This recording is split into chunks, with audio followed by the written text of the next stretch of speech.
Space Action Podcast! With your hosts, Chris Carson and D.C Chris.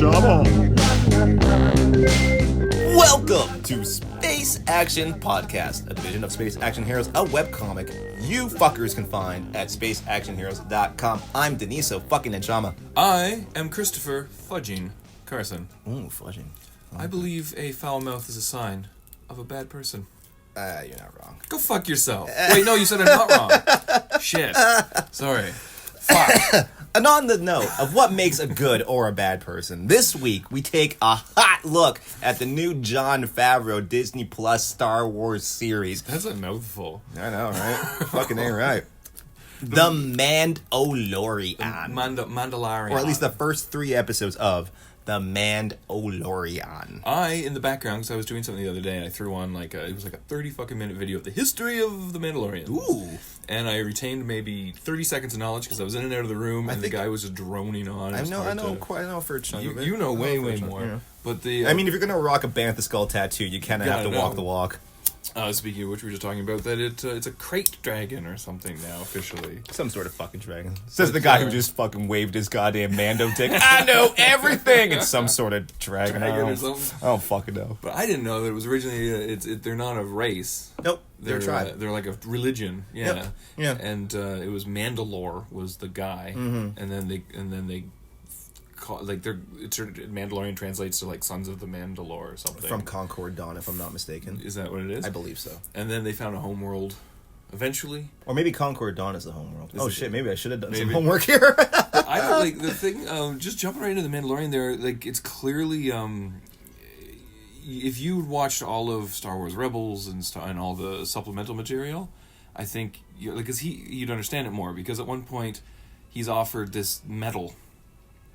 And I just, in my head, was like, oh, it's a Western, he's getting a brick of gold for payment. Right. I had no idea there was this whole history to Beskar that they make their armor from, and the Imperials stole it from their homeworld, and I didn't know any of that shit. See, that I thought, again, because like Star Wars is always drawing parallels to the real world. The second I saw a piece of valuable metal with an Imperial insignia on it, I'm like, oh, okay, I get it. This is some shit that was stolen from them. Yeah. We're doing some sort of Nazi reclaiming Jewish gold kind of thing. Or they because they use it to make their armor, so it's from their homeworld. But apparently that's all laid out because one of the people who work on the show, I don't know, Dave Filoni, is from Clone Wars, or not Clone Wars, Rebels. And to be fair, like that dude's been kind of their Kevin Feige for a long time in terms of like he knows everything Star Wars. He tends to stay very close, like Rebels and Clone Wars were both him just having carte blanche on what to do with the mythology, and he tended to stick pretty close to like the expanded universe stories. Keeping it in universe. Yeah. I guess that's why. And then they canonized his series. It was like the only goddamn thing they canonized. Yep. After Disney bought it, so there is this whole history that someone who religiously watched those animated shows, which I've never seen. I've maybe seen an episode of each. I watched the first 2-3 seasons of Rebels, and it's okay. It's all right. It's just the Lady Boba Fett, right? Sabine. She's one of my favorite characters. I think that's where we learn all this shit from, right? They go back to her home planet, and her mother is like one of the leaders of the Mandalore.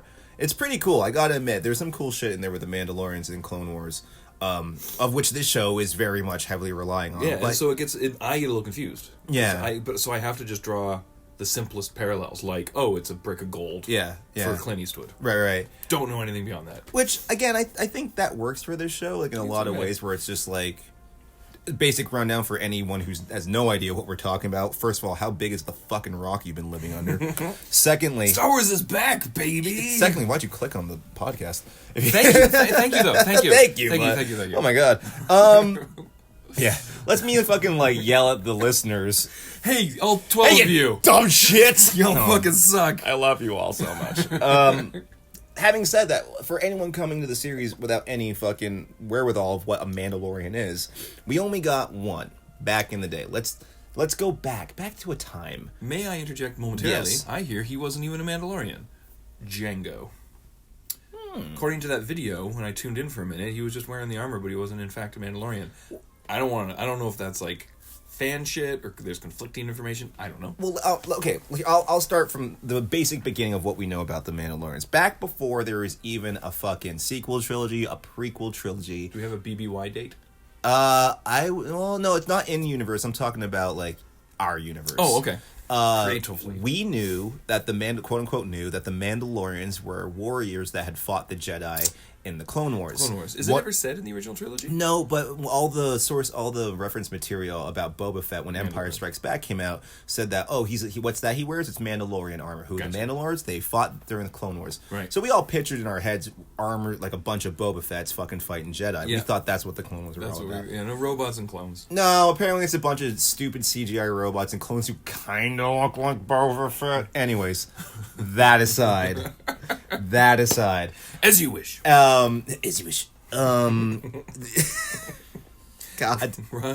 Roger, fucking Roger. God damn it.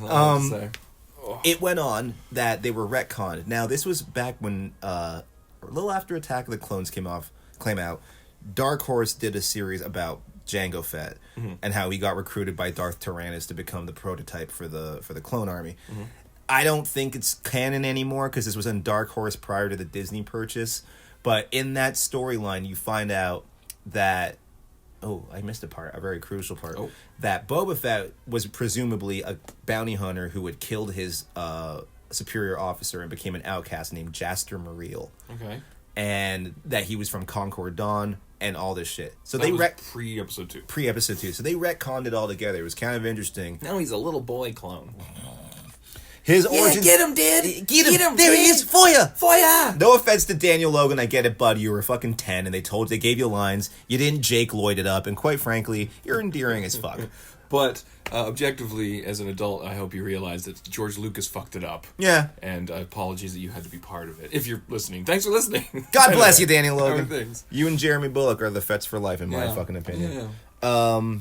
So basically, we had Jango Fett on Concord Dawn. Very similar origin story to the Mando in this one, where there were two factors of the Mandalorians, the true Mandalorians and the Death Watch, who had branched off and formed like this own sect, and there was kind of like a civil war. They kill Jango's family. Okay.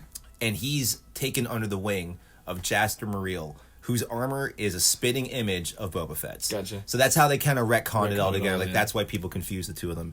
Cut to, he steals the armor, the silver one he wears in Attack of the Clones. Which I guess is supposed to be Beskar. All Beskar. You can see the crinkles in it because it's foam rubber. When he bends, I know, I love that. Maybe it's some sort of space metal that's malleable. Like, we don't know. Yeah, isn't it supposed to be Beskar? Beskar. I just can't not talk like you. Like Werner Herzog. This is a luxury of your profession. You do not ask questions. What a great addition, though. I just want to say off the top, I love that character. But I love that character, but it made me laugh every time he was like, "You're the best in the parsec. Wiggle Woggle Woo said that you are a good hunter of blue glogs." I wonder if he just reads that script and he's just like, after I did Rick and Morty, it was all downhill from here. All downhill from here. And, I guess we finally have confirmation that a parsec is a distance and not time. Yeah. All right. You know what? I feel really stupid because we'll get into the whole Disney Plus of it all, but I have access to Disney Plus right now, and I was going through, because there's not much on there, I was going through Attack of the Clones, and they clearly say that Obi-Wan Kenobi, Geonosis is less than a parsec from here, Anakin. We could get there in no time. But you could easily say that, be like, hey, man, less than an hour we from can here? drive. Yeah, it's less than an hour from here. True, good call. Because I remember hearing that same line and being like, you just won't pick a side, will you, motherfucker? I guess now, because of the confirmation, I heard it differently. Yeah. I hadn't watched Attack of the Clones in so long, but I guess it could be. Exactly. Exactly. Anywho, so that's the history of Jango Fett and the Mandalorians. Now, I guess Filoni kind of did his own thing, and now we have this Mandalorian, which is kind of going off the Clone Wars version, where they're more like an order of warriors than they are like... And their planet was destroyed by the... Dark Knight Sisters? Republic? Was it? I don't know. Because if the Empire is dealing with them, the Empire was the Republic, in the way the prequels go down, so were the Mandalorians at war with the Jedi and the Republic on the side of the clone army, or of the robot army? In the Dark Horse series, there is a part where, because of the civil war that breaks out between the Mandalorians, the Jedi are dispatched to kind of pacify the whole thing. Okay. So that's how you get to have your cake and eat it too, saying, "Oh no, they did fight the Jedi during the Clone Wars." Right. They weren't what we thought they were. Yeah. But in this series, I mean, like, dude, the second they announced they were doing movies that take place after Return of the Jedi. You know me. I was fucking begging for a Sergio Leone Boba Fett movie. I was like, that's just hook, line, and sinker, a perfect idea.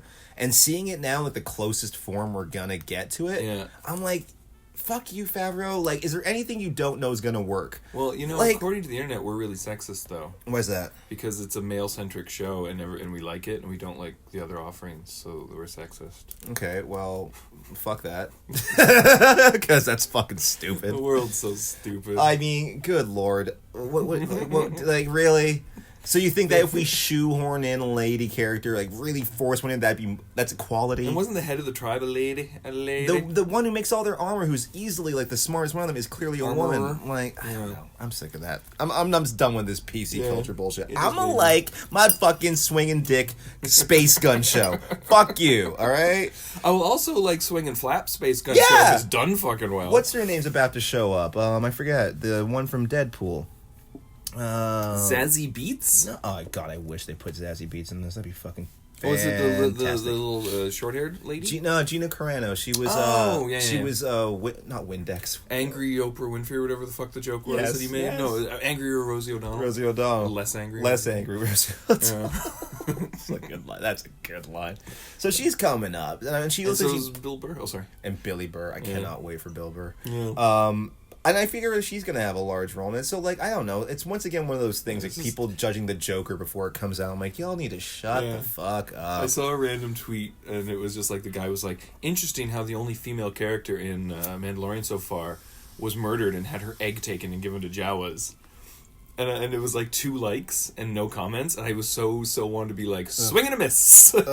Just trying to get that controversy. You know what I'm saying? Like, looking for any purchase in this fucking, like, PC bullshit argument. I'm done with it, dude. But as the series itself, do you want to talk about Disney Plus, or do you want to talk about the series? Well, I want to talk about the series, because I'm not going to lie, it took me a bit to win me over on this series.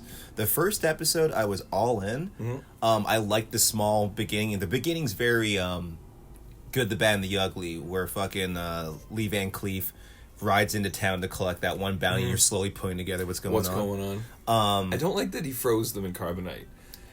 Yeah, because I always thought that was kind of just the thing that Vader did just to test out the freezing thing. It freezes the whatever Bespin mines. Yeah, it's just that. They're just slabs of carbonite. It was just a slapdash idea because they were stuck there and they had a Jedi coming. And they're like, how do we fucking transport a Jedi? Right. Let's put him in the freezing chamber. So that was super fan servicey. But you could kind of argue it's 5 years. This show's 5 years after Jedi. He could have like easily a bunch of criminals hang out in Jabba's palace, and they were like, "Is that Han Solo frozen in a brick of carbonite?" That's a great idea. That's really fucking smart. Like, so maybe he just was like, I want to build one into my goddamn into my ship. That was honestly, of all the little shit in the show, that was the only thing where I was like, ooh, that's fan fucking service. Really? That was the only one? Okay, because that brings me to my next point, where I was totally into this show until I mean, it's not a spoiler anymore. He's fucking everywhere. Yeah, Baby Yoda. Baby fucking Yoda showed up. Baby Yoda species. Because I like the idea that, like the Star Wars stories we're supposed to do, we're going to start looking at the peripheral underworld of this world that doesn't involve people named Skywalker or Solo. And they bring in whatever the fuck he is. It's such a fucking clear-cut line to the original trilogy. Yeah. This is something else we have to do deep dives on, fucking just to clarify why it's such a big deal. Yoda's species, up until from 1980 till 1999, Yoda and Yaddle, right? where this was this unexplained thing. People didn't know where Yoda came from. Why was he so powerful with the Force? Well, what was he? And it was a big mystery.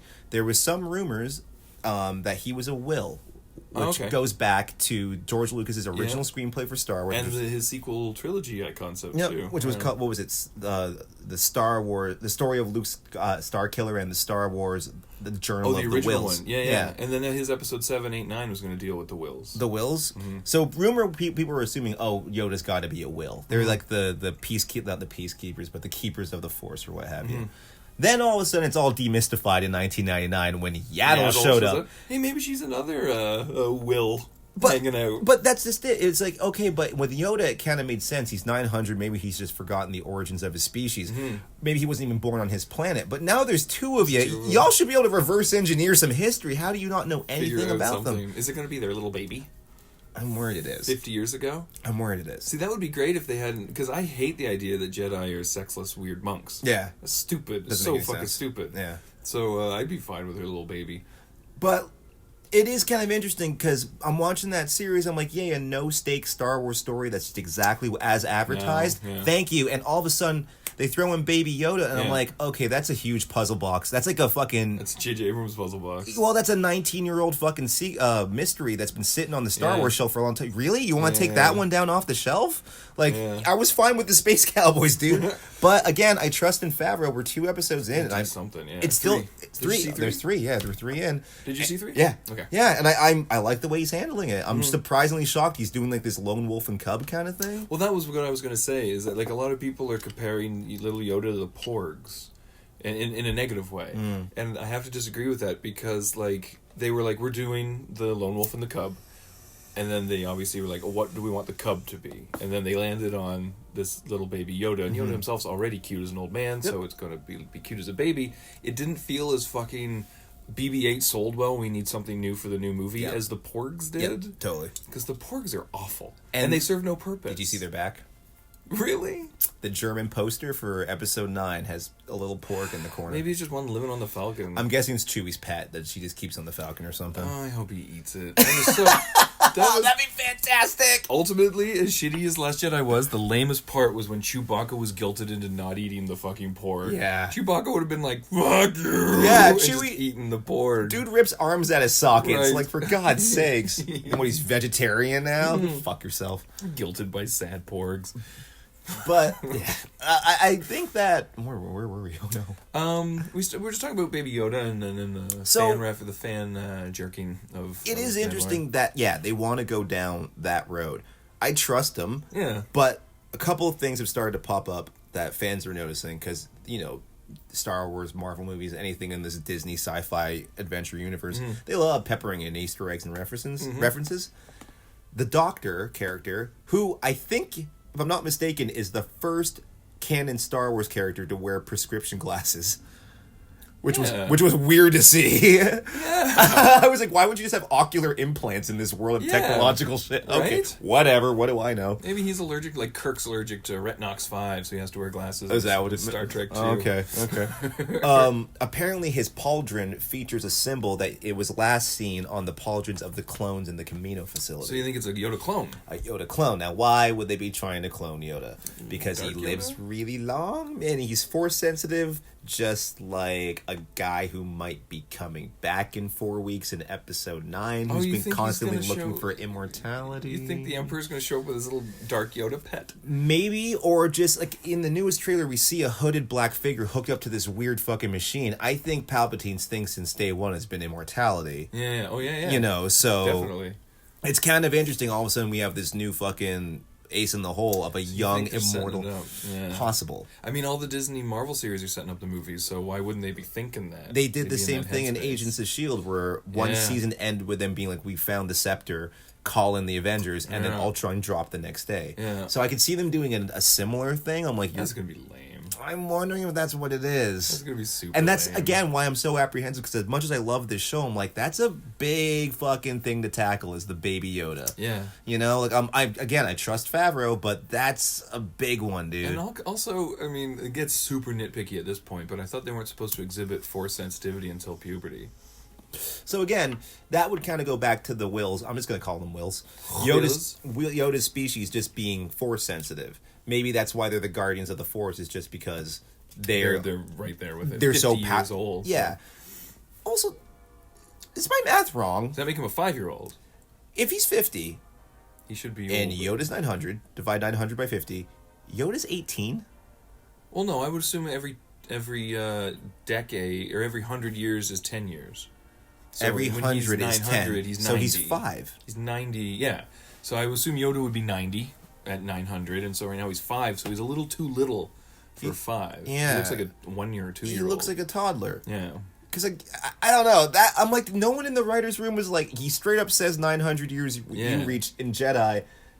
Why didn't you just make the baby like a fucking like 20-year-old? Yeah, right? Yeah. Why'd you go 50? I don't know. That's again a nitpick, but I'm like, what the fuck? Then that makes you wonder, because what's 50 years before the events of that show is right before episode 1. Yep. So maybe they needed to set it then for whatever. Oh, I see what you're saying. Whatever he's going to be, but then they didn't. They wanted their cake and eat it too, because they wanted the cute little voiceless animatronic. That's true. I do love that's an animatronic. Yeah. That's really cool. I love he's just looking around in his little pod. The part that got me, because I was trying to be, me, I'm a contrarian asshole. If someone thinks something's cute, I have to be like, fuck it. No, it's stupid. It was in the newest episode when he finally turns it over to Werner Herzog and they're pulling away and he cries at him. Yeah. I totally went, oh! I covered my mouth and welled up with tears. I was like, no, get him back. No. But Baby Yoda. What I think's interesting about the Baby Yoda route is that, again, it could easily be fucked up in the wrong hands. That could have gone really badly, but what I like is Favreau's taking it really, really earnestly. You can tell he's like, oh, I've done the homework about Mandalorians. I've been dreaming about the Boba Fett TV show that you're picturing in your head, too. Do you think that's why he did The Lion King? He's like, I'll make you $1 billion if you leave me alone for Mandalorian. Maybe. Yeah, I could see that working. Yeah. Should we do an episode recap? Yeah. Okay, so the first one... First one okay, we did already. Yeah, we can. First one's very simple. It's just him getting his mission. And so, what were the moments in the first one? Because there were a few moments in the first one where I went, oh. And I'll say the first one right off the bat was, it's so cool that he walks into the bar. Classic, fucking classic. It is as much as Force Awakens was a carbon copy of A New Hope. This is a carbon copy of a handful of westerns. Oh yeah. But since it's Star Wars and it's not aping itself. I find it acceptable. Yeah. It's fun. Yeah. It's more of an homage. Right. Yeah. But he walks into the bar, and he's all cool at the bar, and then Mando comes over, and they start bumping him and shit. And instead of doing, like, a cool-ass, quick thing, he gets into a kung fu fight with them. Right. And I was like, oh, fuck off. That should have just been like a boom, boom, down. Yeah. You know what I mean? Fair. You know? Yeah, because that's what Eastwood would have done. That's what Eastwood would have done. Yeah, I see your point. And it happened again in episode 2, where he got into a big fisticuff fight with the people coming after Baby Yoda. I was like, that again would have been cool if he just like heard them coming and it was just like do one of those classic shots where he doesn't even look up, he just shoots off screen and then the corpse drops. Yeah. Nothing cooler than lack of effort and winning. I guess maybe because I've noticed that a lot in this one too. Is that they're making his struggle, like especially in episode 2 when he's fighting that rhino thing, they make him very not cool. Right. He's kind of a goof, which I don't mind. No, that's perfect. Because that's what you do with a hero. The character we're basing him on fucking died when his jetpack got hit by a blind man. Into a Sarlacc pit. So I'm kind of like the idea of like, the reputation's cooler than the dude himself. Yeah. Clint Eastwood gets his ass kicked by a group of dudes in every single one of those movies. It took them 5, arguably failure movies, not financially but damaging to the brand, to realize that heroes need to be fallible. They need to be flawed. They need to be get their ass kicked regularly, or else we don't feel any sympathy for them. Exactly. Yeah. So I love the scene when he's crawling up the sand crawler, which I love the Jawas in this series. Okay, I got a lot to say about that Jawa sequence. I love the Jawas. I love that they're all just little weirdo Terry Gilliam creatures with the egg. With the egg. When they just start eating the egg, I laughed my ass off. That was hilarious. But when he's climbing up and he gets zapped and he just falls.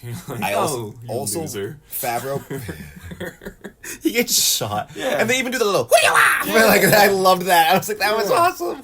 But proof that Favreau's done his homework, man. He knows what property he's handling. You noticed the Indiana Jones reference in that fucking scene? Oh, with the rock. The rock. Shot for shot, the rock part. And they even cut to the dude, the Jawa, speaking in a language you can't understand. He's doing the hand gesture. That thing. But then also, sadly, rip off from Solo, a Star Wars story. Did they do that joke in Solo? They don't do the actual, straight up, hand gesture and everything. But remember, he pulls Chewie up to avoid a rock off of the side of the train they're robbing. They did it better. Oh, God. I remember I saw it in Mandalorian. I was like, that's so upsetting. They just did that in Solo. Fuck. I didn't even pick up on that because again, it's such a visually such a far departure from that scene. And also it doesn't really work because he pulls Chewie back up. It wasn't like him hanging off the thing and pulling himself up. But it was just that classic, they steered into the cliff face and they had to pull Chewie out of the way and hit the cliff face. So it was less of a reference. Fail. So Solo. Fucking Solo. That was great. I just like to go out and make a strong, maybe unpopular statement here. That I did not care for the high Jawa body count in that movie. I love them blowing up. Didn't like it. He was didn't like it. No disintegrations, and he was disintegrating the shit out of Bummed me out because I love the Jawas. I think they're adorable. They're just trying to make a living. They're making a living. They're just trying. They cruise around. What does he say? They don't wreck. They steal. Yeah, they just cruise around the desert looking for junk to resell to stupid white farmers. Yeah. So wait, is the implication then that they're on Tatooine there? Because they never give planet names. No, they don't. But I love the idea that Star Wars is an outer rim of desert planets being moistured for farmed for moisture. Yeah. That's cool. And then the inner planets are maybe snow planets, and then you get to the core and they're populated. Well, it also makes sense because you have trillions of ship that need fucking drinkable water and shit on board, so of course it'd be tons of moisture farms across the galaxy. I love the idea of the Star Wars galaxy is mostly terraforming. Yeah. That's neat. Well, I like the adage in Firefly that they had that it's like, no, these planets were once uninhabitable not too long ago, but we're terraforming them fixing that up. Yeah. So maybe, it's never said explicitly, but maybe Tatooine, Jakku, all these desert planets are just like, no, this is 1,000 years ago. Yeah, they're like countries in a continent. Yeah, exactly. Like whenever so many. The New Republic was going out and finding new planets, who knows? Yeah. I would say that maybe they're different because they do look slightly different from the Jawas on. They got that Tatooine. Underwater look to them. They're all black with orange eyes as opposed to brown. Oh, I'm with sorry, yellows. the Jawas. Yeah. Oh, who are you talking about? The landscape looked like a bottom of an ocean desert. Right. Less of just a desert. I don't like know. Tatooine. Leave the Jawas alone, man. Like he just fucking. Up and shoots one from like 1,000. No warning shot. All right. No. It's not some Trandoshan bounty hunter ambushing you with a vibroblade pike in a canyon. It's a fucking Jawa, bro, and you shoot it. Fuck that. I was so upset. Really? I was really upset by that. I was laughing my ass off just because it's that contrast thing of this cute little thing, and then blowing up. You're like, ah. Have you ever seen Troops? I've heard of it. That's the cops, but with Troops is I'm sure I have. It's deep. It's deep in the Star Wars fandom of being the first fan film ever. They're going around Tatooine, right? Yeah, so it's essentially just cops, but with stormtroopers. And there's a fantastic scene where they pull over the fucking sandcrawler for suspicion of stealing Imperial droids. Right. So there's a great part where he's just like, "Whose sandcrawler is that over there? Okay, is this your friend's? Is this your friend here? Okay, this is your brother." But the whole time, like, they're doing like the Jawa. Like, so he's making the break for it, and they just start blowing the heads off the fucking Jawas. It's the funniest fucking thing. Jawas. And then Jabba's little buddy getting roasted. Oh, little Salacious Crumb. And then the one in the cage looks so fucking sad. So bummed out. But I like that too, because I'm like, this is supposed to be a brutal... This ain't Star Trek. Yeah. This is a brutal, frontier universe, and I loved it. I have a question, and I don't know if anyone else has noticed this. Does the Disney Star Wars contract involve at least one scene of a marketplace where people are frying things in a giant wok? Seems like they have to, It's happened in Solo, it's happened in Rogue One, Force Awakens, Mandalorian. Yeah. I think it's in Last Jedi. They only went to that casino planet, so I think it is. Someone roasting in the I casino sincerely floor. think there is someone. Like, I'm like, why is that shot literally in every single one? Do you think it's from like an old 1930s serial something that they've aped into every movie, like the scream, like the Wilhelm scream? I don't know. Was there one in Phantom Menace? Like, I'm trying to think, why is this a trope now? I'm sure there would have been in Phantom Menace when Jar Jar stepping in icky poo. And he eating frogs. And shit. What's his face? Subble. Uja papuba sabulba. What does he say? It's like Ichimaka now. I just remember Jake Lloyd's delivery of it. It puts no like afflection on it, so it doesn't sound like an accent. He just says it with like Ichimaka poo. Yeah, he's like Chamalamamada Tafa. Yeah. And it's just like, dude, was that the best take? Yeah. You couldn't amperu him and just dub him over? Like, we did 78 takes. And that was the best one. Casting has never been my strong suit. I really lucked out with Ewan McGregor. That's about it. Alubamana Hafatafa. I do, it's something like that. It's really bad. I do want to say quickly, though, a little backstory to Disney. Lucas purchased that Disney had a stupid, impossible task, corporate task, of we want to build a Star Wars universe, like the Marvel universe, but we don't want to use any of the shit from Star Wars, because when we use the shit from Star Wars, part of the contract with George Lucas, like toy sales and merchandising, he gets a cut still, if we use shit from his 6 films. Okay. So that's why the Star Wars attraction in Disney isn't any. It's just Star Wars like planets. Yep.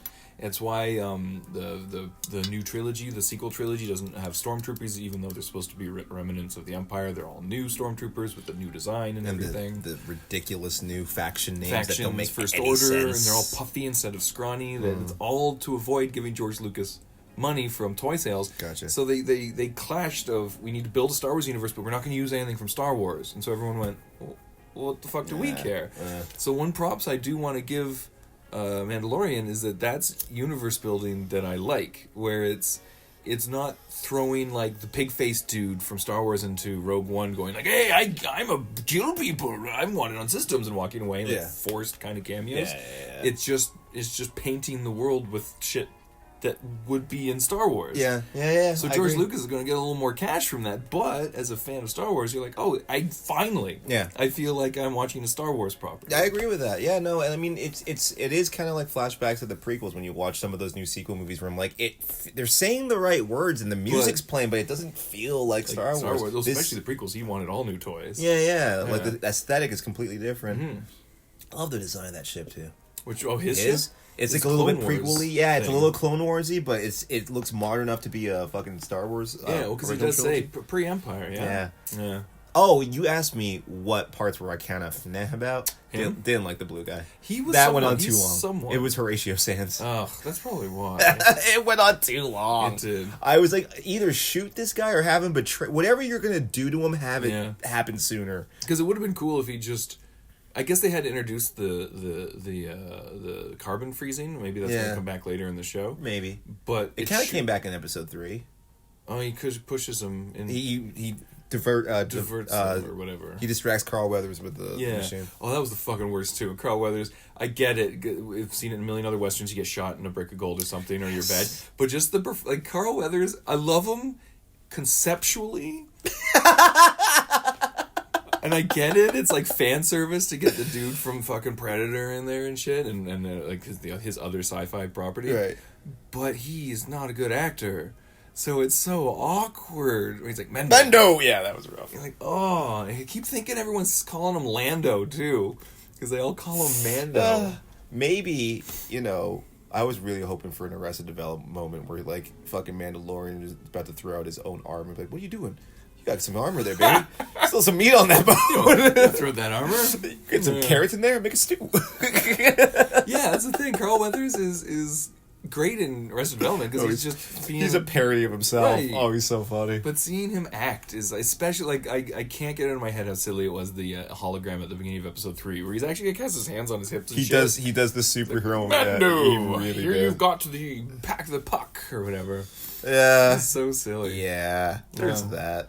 I think there's gonna be a lot of characters like that in the show because Jon Favreau seems like he's just being like, "Hey, you want to be in this?" Oh yeah, that's how we got Bill Burr. We still haven't seen Giancarlo Esposito yet. No, you know what I'm saying? No. Like, I think there's gonna be a bunch of just random cool cameos. We're jumping around a bit, but I'm sure if you've watched 3 episodes of Mandalorian, you're gonna understand completely what we're talking about, and they're so digestible too. Yeah, it should have been released all at once. It's a bad week-to-week series because it's like 28 minutes or something. Yeah, that's true. Oh, another one. But episode 2 was episode 2 I liked because it was almost like a bottle episode. I loved episode 2. Yeah. That's my favorite so far. Yeah, it was like a perfect old Western story of just like you have one job, but now this happens, so you have to do this. It's a side quest. Yeah, it's a perfect fucking story. Aside from the musical sting of him taking off at the end, I don't remember that part. It's because the music is very Insignio Macron. I could never pronounce his name. Oh, Ennio Morricone. I never get Ennio right. Ennio. But then every once in a while it dips into this like. It does. You're right. Fucking theme, and when he's taken off at the end of the episode, it's doing that. And I'm like, he just murdered an animal to feed its egg to Jawas that he murdered. Like, why is he getting happy music? I like the very percussion-y tribal theme he has, because it's my boy. It's Ludwig Göransson from Black Panther doing the soundtrack. But you're absolutely right. It was episode 3. I forget when that theme kicked in. And I was like, that sticks out. That's what I was just about to talk about. Was the lame ass ending of episode 3, in my humble opinion, of all the Mandalorians showing up Deus Ex Mandalorian style. Let me put it this way, because I was about to get to that, but if we're gonna talk about it now, it's the closest me as a fucking Mandalorian fanboy am ever gonna get to what I pictured as the Clone Wars. As the Clone Wars. As just a bunch of dudes in jetpacks wearing Boba Fett armor shoot. Like, I was like the idea that on paper, I would have been like, that's awesome. Yeah. The execution of it was music. And then, like, it seemed like maybe they have more effects coming later in the show, so the budget wasn't quite there to make them all look natural jumping in. I was like, oh.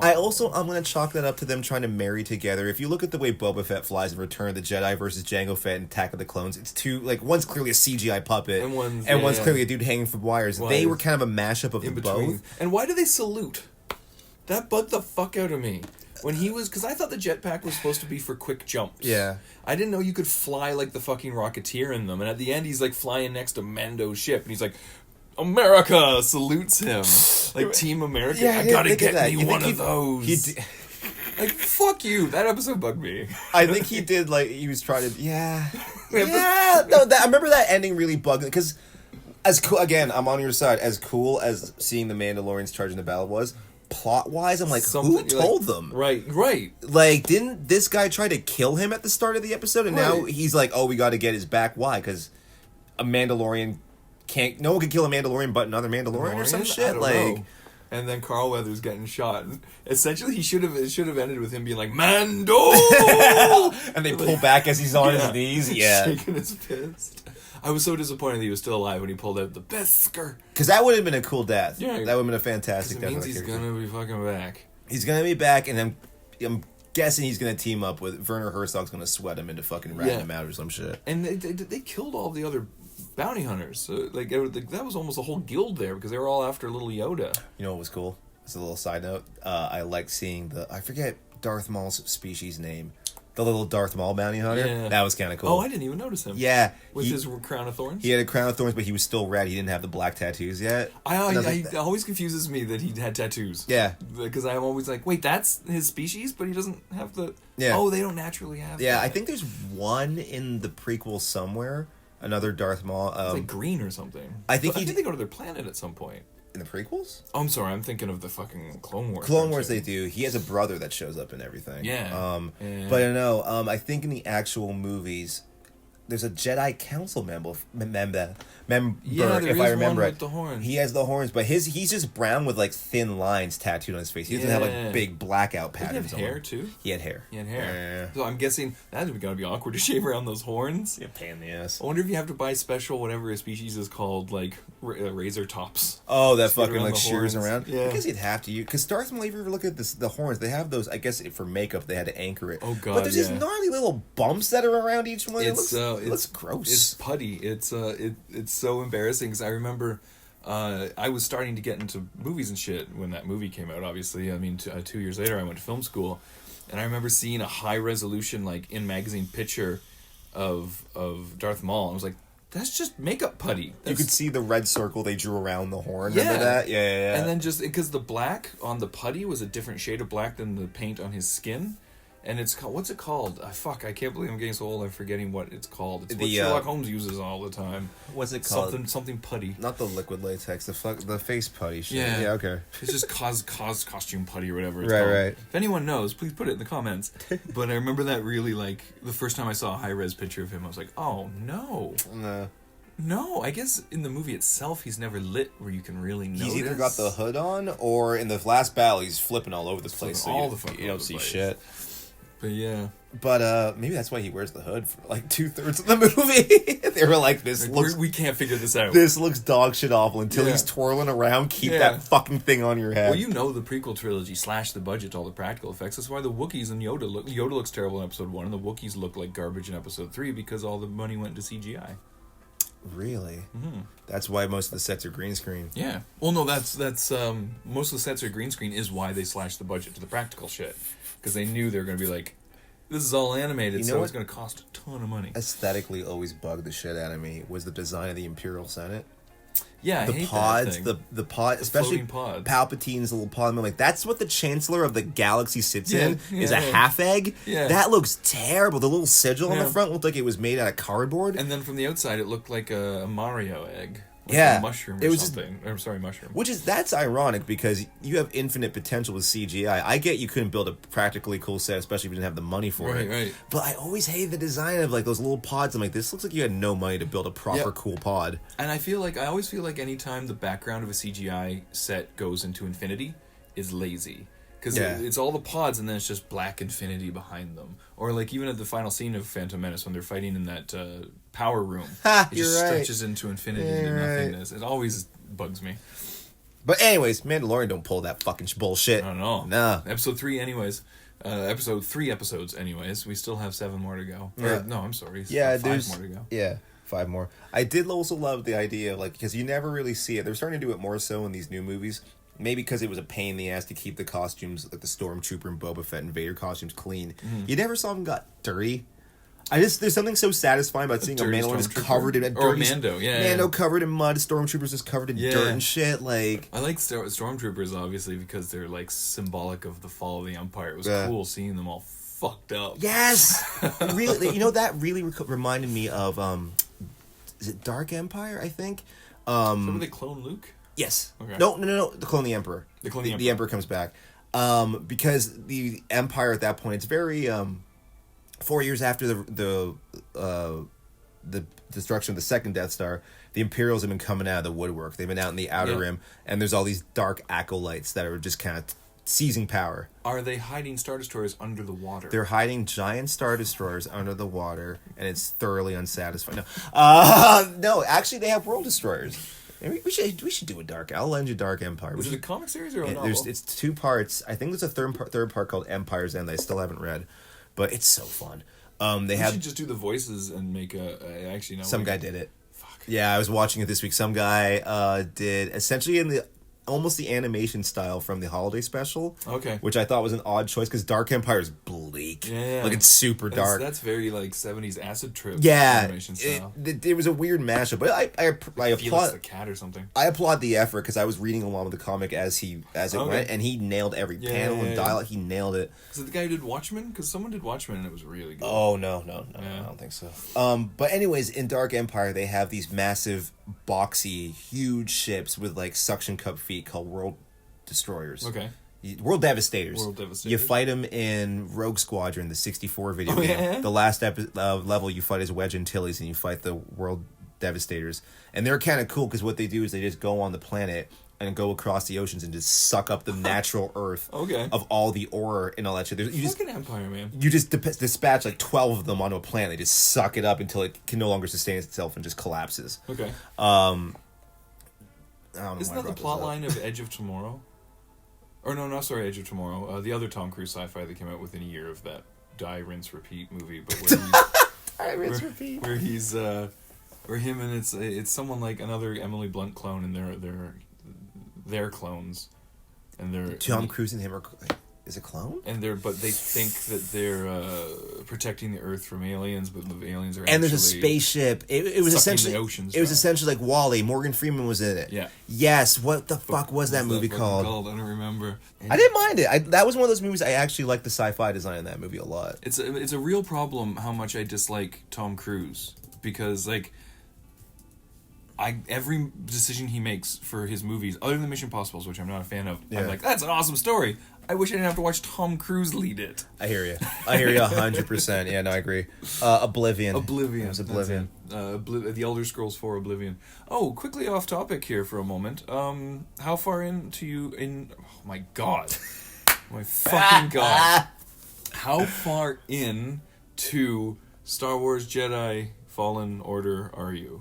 Not enough to satisfy anyone who's listening who's played who wants to know my opinion. Which is a PlayStation 4 Xbox 360 game. That just came out? It just came out, yeah. Starring the second actor to make the Joker Jedi crossover. I fucking hate when they do that in games. I don't want to stare at some awkward, like, demonic, dead-eyed version of an actor.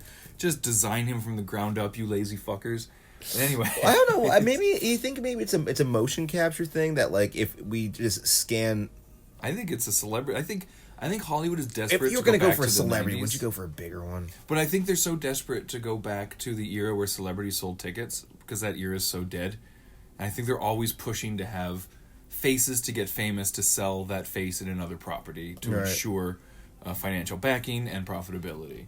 Like, it's show business, baby. I wonder if that was the only direct through line here is that, like, everyone loves Mark Hamill, and he was both the Joker and Luke Skywalker. We need to get the Joker from Gotham to be our new Jedi. Like, Sweet, that was the star appeal that you were going for? Like, I hear it's only like a 20-hour game, so I'm kind of waiting for it to go on sale. I have a fundamental problem spending $80 on 20 hours of entertainment. Fair. Like, I rented constantly. Like, all my gaming before Blockbuster ended was renting, and once a year I'd buy one. Hey, Davey. Davey's making his appearance in the podcast. Being like, no, you fucking buy games now. You don't I like shit. paying fucking 1/3 the buying price for DLCs. But yeah, I miss Blockbuster Video. I miss too. 7 days of... You never went to Blockbuster, Davey. Shut the fuck up. Why don't you like Blockbuster? Why? I'm not far enough. Here's this is sad. I'm usually pretty good at fucking still figuring out modern day video games. Spider-Man, I have to. Age has finally caught up with you, old man. It was so embarrassing, dude. I think I've died more in the first level of this game, literally first level of this game, than I have ever in Red Dead Redemption 2. That's not reassuring for me to want to purchase it because I'm suck now. I'm too old for games. Now, I've noticed they've started doing this with more and more video games. The difficulty level at the beginning, they have one that's like, you have to be dog shit stupid not to be able to get through this, because you just want to get through the story. May I interject with, I often select that option in modern games. Yeah. And die constantly still. You're just hopeless. You're fucked. You're just fucked. That's the thing. I literally, the past 2 games I played was The Outer Worlds, and there was something before, and I don't remember, because there's always chunks of time between when I play games, and I tend to forget. But I set them both to just the story. And then I remember several times playing, being like, how is this just the fucking story? How are they killing me in 3 shots? And I'm shooting at them for 5 minutes, and I'm dying on just the fucking story. What am I doing wrong here? So yeah, yeah. It's disappointing, man. You must be like, this is what athletes feel whenever they can't quite fucking make it through. I used to be a gaming titan, sir. Right. Oh, me too. I could pick up a game and figure it out within minutes. And honestly, I'm watching myself die over and over, and I'm like, got my head in my hands. I'm like, it's the first planet, because so the story is so far. It's kind of a cool beginning. You're working on this. Well, doesn't it open at the fall of the Jedi?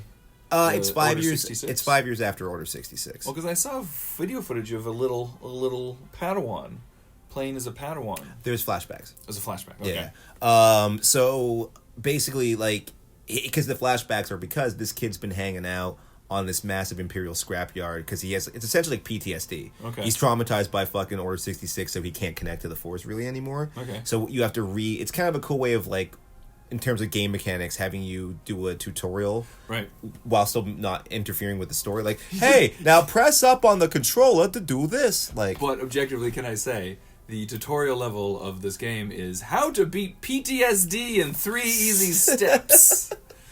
Well, yeah, because he just randomly remember, like, oh yeah, I know how to force push shit. Does he sit with his lightsaber just stroking it against his temple every night, drinking some? He hears someone whiskey? Say Roger, Roger, he just stabs him like, Roger, what are you doing? Oh God, help me, my friend Roger, who was standing over there. Fucking, it's kind of interesting. So that's how, like, they know you learn new skills like wall runs and all this noise. Right. So he's obviously found out, and they set one of these Inquisitors after him and whatnot. Okay, well, it's one of those things. Yeah. So it's in canon then? It's got to be. Canonical? I don't think anything with a Star Wars banner can't be under this Disney umbrella sink anymore. Themselves if they don't start doing out of universe shit. Yeah. Learn from Star Trek. You get too much canon, everything falls apart. They've got what's kind of cool, I love the mechanics of the ship that you fly around on. So basically, on the first level, you discover like locations of other planets, like Dathomir or Fliggity Flag or Maradahana Huvatafa. I love Fliggity Flag. Or whatever. Riggity Row! Like, that's a jungle planet. You get to pick on, like, the fucking holograph. Remember which planet you want to go to. And then just cutscenes of games. Nah, dude, you can then go sit in the cockpit as you jump into hyperspace. Oh, yeah? Yeah, and pretty it's cool. pretty fucking cool. And I think what happens is as you approach the planet, it has you. It's like you have to sit down. We're coming in for a landing. We're coming out of hyperspace, and then once you do that, it goes to the cutscene. Gotcha. Fucking cool though. Like the first time I did it, I was like, I've been dreaming about this for a long time. Where I get to pick the planet and fly there and shit. Davey's going nuts. It's Yowlin season, folks. Get it all out. I think the only next step beyond that, which is the fantasy game I've always had, is you play as Han Solo in a completely open world where you can run around on a planet, jump in the Falcon, take off, go to space, go to hyperdrive, land on another planet without any load screens. Yeah. That would be fucking awesome. And you just smuggle. Wasn't that sci-fi one where each planet was unique and had its own ecosystem? Didn't they have that? It's like No Man's Sky. No Man's Sky. No Man's Sky has become amazing. It launched horribly. Right. Because they launched way early because they realized we've been like hyping this for 3 years now. Yeah. Fuck. But now 2 years after it's come out, you throw it on now, it's fucking awesome. Yeah. It's really fun. I would love that in the Star Wars universe. 100%. It would be really fun. And also, you got the whole outlaw element. You can just do GTA in that fucking world. And I don't, like, I am someone who thinks that, like, cutscenes and story in a video game are like story in a porno. Where they, like, ultimately don't add to the experience, and they just slow down what you're trying to get accomplished. Have you fucked with some God of War?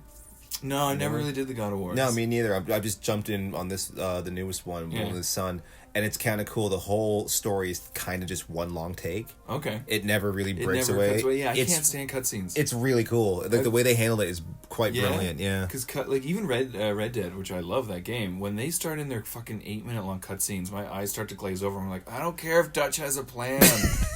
Like, just let me play the fucking game. So I wouldn't mind a Star Wars game where there is no story, where it's just like you get to do bounties, you get to do smuggling, you get to do a handful of objectives, but you don't have to sit and listen to some douchebag with a ultimate plan to fight some ultimate thing. Like, no, just let me do a day-to-day shit. Here's how you do it. You fucking, like, you have a ship, it needs fuel. Get fuel, you need money. You need to do jobs. Here's 20 jobs you can do. Exactly. Or 20 job paths. Fuck, that'd be fun. Right? Avoid the Empire. Like, that's pretty much it. You know? Or, hey, join them.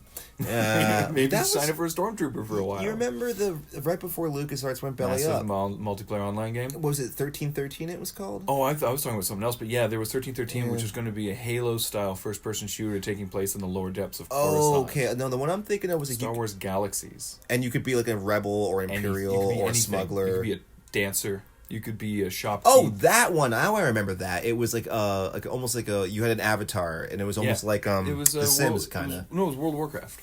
Okay. World of Warcraft and Star Wars.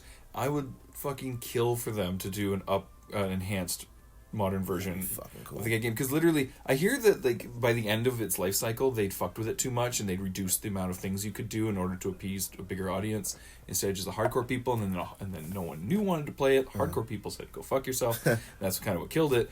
But at the beginning, it was literally like there were dozens. You could just, honestly, if you wanted to make money to build your ship to get your fuel, you could go be a Twi'lek dancer. You make yourself a Twi'lek, go be a dancer in a palace, like service people, and then like make the money to fill up your ship and go. You could go be a farmer. You could do literally anything. It was a life simulator in Star Wars. I wanted it so bad, constantly aching to be able to play this fucking game and not having the hardware to do it. You think they canceled it because they knew everybody would just get like those Ready Player One haptic suits and just lock themselves in them? I don't want to live on this planet anymore. I kind of think so. No, it did die because they streamlined it, because audiences were dropping off and they wanted World of Warcraft numbers. They were getting notes. So they streamlined it, which killed the old fans, and the new fans were like, I don't fucking care. They brought Jedi in. Apparently that killed it. Jedi, because they could just be they're essentially gods, right? Right. They can just do whatever they want. So that fucked it all up for them.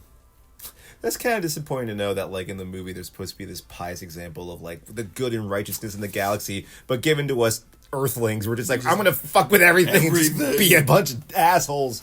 Oh, I just wanted to quickly say, too, that my father, who lives in Ottawa, he got Disney Plus, and you can have 4 logins. So I got a free fucking login to Disney Plus. That's how I'm able to watch shit. I would never, ever pay for that service, and I want Disney to know that. It is horrible. Like, it is... I was expecting, like, these bitches own Fox. They own so much. They own the entire Fox library, Pixar, Marvel, fucking National Geographic, Hulu, or another online streaming service. They have access to literally millions of movies. And I think it launched with something like 400 movies. And it's nothing over a PG-13. Also... Right? So the Fox library is not there. I was about to say, like, I heard rumor that they're going to be putting those movies into the vault, the Disney vault. The Fox stuff? Yeah, like Alien. You won't be getting no Aliens or anything. Because Disney, originally, I don't know what changed in the past few months, because when Disney originally announced this Disney streaming service, it was going to be Disney, National Geographic, ESPN Sports, Disney with the umbrella of Marvel, Pixar, and also they own... It's one of the streaming services, and I'm going to say Hulu. It might not be Hulu, but... they're all fucking the same thing. It could essentially be Hulu, Amazon Prime. It's all the fucking same shit. And they own one of those too, which was going to be bundled with it, and that's where all the Fox movies were going to go, because Disney doesn't want R-rated movies on their thing. But they launched no word of that. I don't know if that's because we're in Canada. Maybe that was a stateside thing. Maybe. But it's really bare bones. And it's funny because, like, they launched with Star Wars, but they still have deals with, like, Netflix and Hulu and Amazon to air those movies. So Last Jedi's not even on Disney streaming. The Indiana Jones movies aren't even on them because they're still on Netflix. Oh, that's awkward. It's so fucking bare bones. It's so not great right now. Well, maybe, like, once it starts spooling up and they start learning, like, maybe they got some contracts to clear or some shit, you know what I mean? Yeah.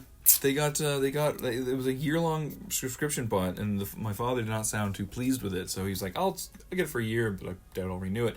So Disney, you have 1 year to convince me to now continue on paying for it once my free ability to watch it ends. I wonder what will happen once The Mandalorian's done. I guess the Marvel movie shows will start, but I have so little interest in those Marvel movies. Right, yeah. The What If looks cool. What If looks neat. Yeah, just because, also, I'm a sucker. You show me any animated thing based on the movie and you get the original cast back to voice it, I'm like, I will watch that. Yeah. That sounds awesome. Obi-Wan seems neat, and I think that's going to be cool. That's going to be the first case of Disney kicking themselves in the balls for canonizing Clone Wars, I think. Because they're going to be like, we have Ewan McGregor, we are making an Obi-Wan movie, but we already told the story of his last encounter with Darth Maul. Ooh, good point. So really good point. I wonder if they're just going to go and erase that and do their own version, or just invent another Sith Lord. Just invent a Darth Blol.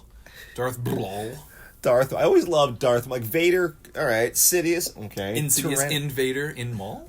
But I love fucking Maul. It's like, it's because of the teeth? Is it the teeth? Is it the head teeth? Like, is it, teeth? You were just looking at him, he's like, God, he's vicious like a dog. Yeah. He's like, he's gonna maul someone. Yep. Can't be any worse than the way I picked Vader.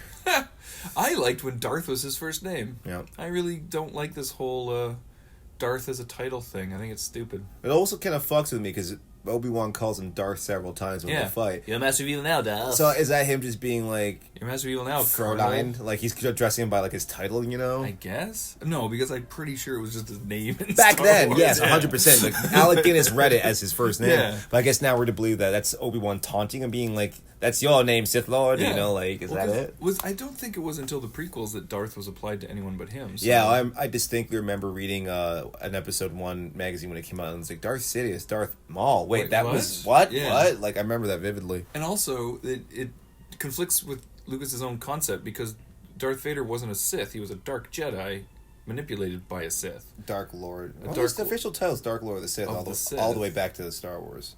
Yeah, I guess that's true. But I guess they didn't really canonize what Sith were visually until the prequels. So it doesn't make sense to me, because it felt like he was just a Dark Jedi. And it would have been he was like a samurai that the ninjas had corrupted. Sure. He wasn't a ninja. He was working for the ninjas now. Right. I always saw him as a corrupted samurai. It was clear just the dude's first name, and he fucked it all up. He did. Fucked it all up. It's my favorite fucking bad moment in Episode 3 when Palpatine... Again, like, George, Harrison Ford said it best. You can write this shit, but you can't say it. And it's the part where it's just like, Sad's Force, you be named as Darth. And he honestly pauses like he's like, Vader. Oh, he inhales too, doesn't he? Doesn't he go do that? It's so bad. Like, Vader. Where did you pick that from? Like, you can't just gloss over that shit. Like, it's so awkward.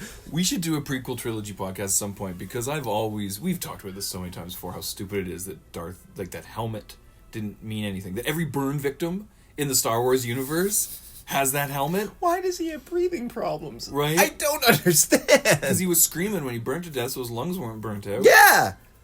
But like that, he was screaming when they were doing the surgery. Right. It should have been ancient Sith armor. Why was it just... I have to assume, if you get facial burns in Star Wars... They've tried to retcon it, I've noticed, like, the clone troopers, when they wear armor, it looks similar to the Darth Vader chest thing. Yeah, so I guess the implication is now that, like, it's part armor, part life-sustaining shit, but I'm like... Yeah. Where did that helmet come from? Did you, like... Again, how long was... Creepy McPalpatine just sitting there like, I'm gonna call him Vader. Right. I'm gonna have him wear this little costume. Ooh, I can't wait. Like, he's just like a sugar daddy. Yes, like kinky daddy. Yeah. It should have been in his office. He's all burned and fucked up. Oh, this is even better. Yeah. How cool would it have been if in Palpatine's office that helmet had just been on display, and at one point, like, Natalie Portman was like, "What's that?" And he was like, "Oh, that is an ancient armor." Or the one thing I thought was kind of cool, and it's never addressed in the movies, and because it's not, it's more of a problem than it is cool.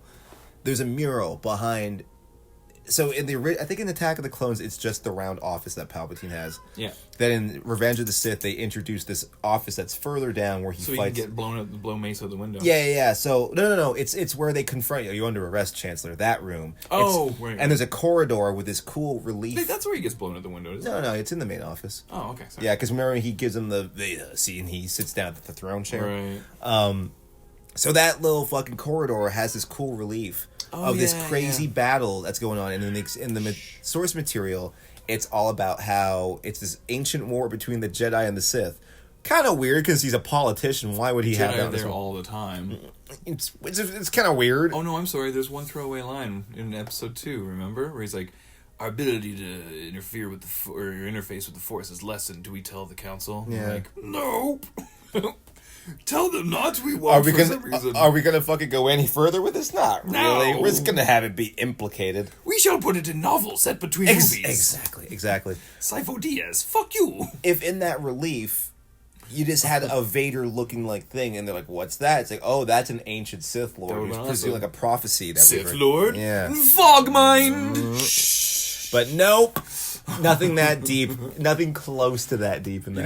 It's interesting that do we have anything more to say about the Mandalorian? Watch the Mandalorian. Watch the Mandalorian. Watch the Mandalorian, so I could see more fucking squadrons of Mandalorians jetpacking around shooting fucks. I don't give a fuck. You can play the Benny Hill music underneath it. It looks cool. Going out on the note. The one thing the Mandalorian has done that I appreciate is that there's never been any kind of feeling of dread or threat to silly sounding robots. But the Mandalorian's flashbacks to the robot army, the droid army attacking his village, makes them fucking terrifying. Yeah. It's suddenly a bunch of Terminators blowing shit up. Yeah, especially when his parents get smoked like 2 seconds after they put him in the hole. So is that the death toll is catastrophic on Naboo going on, or is that just a random battle during the Clone Wars? I don't know, but thanks for finally making those droids not a joke. That's an excellent point. Yeah. I never think of it this. They're like, it's kind of weird in my brain. I just kind of rolled with it, but now that I'm thinking about it, I was confusing it with Battlestar Galactica. Right. Or I'm like, oh, the Cylons, yeah. Like, especially when that one comes screaming by, and you're like, yeah, they have flying robots and everything. But that's the first time I've gone like, oh shit, they would be scary to average people. Because it's not the spindly ones from Phantom Menace, but the really big hulking ones. Super battle droids. It's a cool design. Yeah. Like, I love playing as them in, remember in Battlefront? Yeah. Because their little arm. Oh, instead of grenades, they had a rocket, you could shoot, which essentially was a projectile grenade that went in a straight line. It was one of the best weapons in that game. Yeah, I love those guys. And as a final negative note, new Battlefront can go fuck itself. I haven't touched it. Battlefront 2 is a lot better than the first one because they realized, oh shit, we need to get some goodwill back. But still, ultimately, Battlefront is an offline experience for me. I hate online fighting games because it's just spawn, run, die. Spawn, run, die. Getting shot by some asshole who spends 28 hours a day. Yeah, I said 28 hours, you fucking... you heard me, it's an 8 days a week Ringo thing. Fuck you. The sad little offline elements they offer on that game are so bad. The AI is so bad. There's like 8 people on a giant map. You have to run around for 10 minutes to find them. I like the dogfights, but even then, I was like, it's not worth it. And you can't play as objectively my second favorite fighter vehicle in Star Wars is the Naboo Starfighter. I love that fucking ship. You can't play as the Naboo Starfighter. It's one of the best fucking ships. I love that ship. Now, do you think that love of that ship is coming from the design and aesthetic and like its functionality, or are you just remembering that awesome Easter egg in Rogue Squadron? What was the awesome Easter egg in Rogue Squadron? Can I tell a quick story? Yeah. Okay. It's highly regarded as one of the greatest fucking Easter eggs of all time. Rogue Squadron was a Nintendo 64 video game released in 1997, if I remember correctly. That's somewhere around there. So, for 2 years, this was a secret. When Phantom Menace came out, the developers released that there's an Easter egg in the game. If you go in the menu and type in... Got this. Yellow, mellow, quite Contrallo? It's super fucking vague. Because basically, you had to type in one code, and it would give you the incorrect code noise, and then type in a second code, and that would give you the verification. Okay. And what it was a fully rendered Naboo Starfighter that they hid and kept secret for 2 years. they had gotten the designs from Lucasfilm, so even the interior of the cockpit is like all accurate. It's all accurate. That's awesome. It's one of the coolest, and it flies like a motherfucker. Oh yeah, imagine. Because it's got the speed of an A-wing, the rapid fire of the V-wing, the maneuverability of the X-wing. So it's just the perfect little vehicle. It's like I played through that game like 60 times with the fucking Naboo Starfighter. It's so fun. I know that in the like lore of Star Wars, the Naboo Starfighters were supposed to be primarily ceremorable ships and not that good. Yeah. Fuck that. I like the idea that they're kick-ass awesome ships. They're so cool looking. The only thing I didn't like about them was they forced in an R2 unit. It didn't need the little head there with his body separated so he could be up a tube. Didn't make any sense. Didn't make any sense. He didn't need that, but other than that, I love that. Is that Doug Chang? Doug Chang, yeah. And I love the sound effects for them. They're really cool. They have like that howl. Yeah. It's so fucking cool. It's so cool. Yeah, it's a badass ship. So, if you walk away with one thing from this podcast, it should be, wow, hold on. If you walk away with one thing from this podcast, it should be that the Naboo Starfighter is potentially the coolest ship in Star Wars, minus maybe Luke's X-Wing. I'm biased, so I go Slave One. Slave One. I love a giant flying elephant head. Did you notice as the Mandalorian ship taking off had the Falcon like startup noise? I did. And as soon as I heard it, I thought of you. Yeah, it did, and I also noticed that the door when it closed sounds like the carbon freezing chamber. Yeah, and I was like, I was like, oh, that's awesome. If I have one takeaway, fucking Favreau. I had no idea he was that big of a nerd, dude. But he's made something pretty fucking cool. You know, well, he's got to compensate because he's so hefty now. You leave Fat Fabs alone. I like Fat Fabs. Did Chef do it to him? Did you see that movie? No. Oh my god, it's food porn. Yeah. Like if that's the consequences of being successful is that you eat amazing food and make all the cool nerdy shit that you want. Sign me the fuck up. A weird little Frovo in Spider-Man: Far From Home. That's right. Yeah, he does have a little Favreau. That's right. Favreau.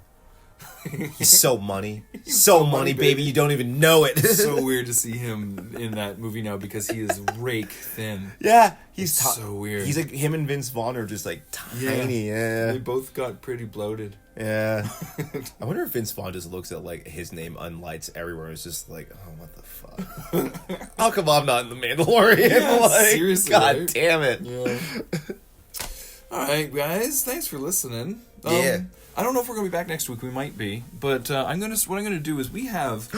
We forgot one thing. Well, what? Came in before we head out. Nick Nolte. Oh yeah, Nick Nolte. The Nick Nolte of it all. Probably one of my new favorite characters ever. Well, hold on. Let's make that the tag at the end because I just want to quickly say, this is going to be like episode 12 or something on iTunes. We have 54, 53 episodes. So if we're not back next week, I'm going to start uploading some of our older episodes.